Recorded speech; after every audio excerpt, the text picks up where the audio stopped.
ഏകദേശം വൈകിട്ട് 6:45 കായംകുളത്ത് നിന്നുമുള്ള ഒരു മൈസൂർ സ്പെഷ്യലായിരുന്നു നമ്മൾ ടിക്കറ്റ് ബുക്ക് ചെയ്തത്. ഏകദേശം ഒരു 475 രൂപയാണ് ടിക്കറ്റ് ചാർജ്. അപ്പോൾ ഞങ്ങൾ ഡയറക്റ്റ് എത്തിയത് ബംഗാർപേട്ട് എന്ന് പറയുന്ന സ്ഥലത്താണ്, കർണാടക സ്റ്റേറ്റിലെ.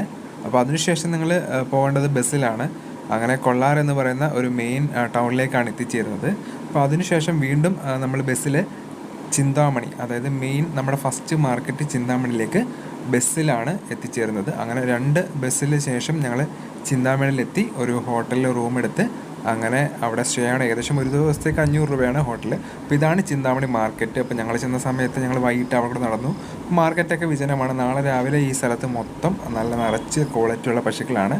അങ്ങനെ പിറ്റേന്ന് രാവിലെ ഞങ്ങൾ മാർക്കറ്റിലെത്തി. അപ്പോൾ അവിടെ അത്യാവശ്യം നല്ല ക്വാളിറ്റിയുള്ള ഒരുപാട് പശുക്കളാണ് ഉള്ളത്. അപ്പോൾ നമ്മുടെ ഗ്രൂപ്പ് മെമ്പേഴ്സിൻ്റെ ഒരു ബഡ്ജറ്റ് അനുസരിച്ചിട്ടുള്ള പശുക്കൾ നമുക്ക് കൊണ്ടുവരാൻ പറ്റാത്തത് കൊണ്ട് അപ്പോൾ അവിടെ നിന്ന് ഞങ്ങൾ പശുക്കുട്ടികളെ തൽക്കാലം എടുത്തില്ല. പക്ഷെ നല്ല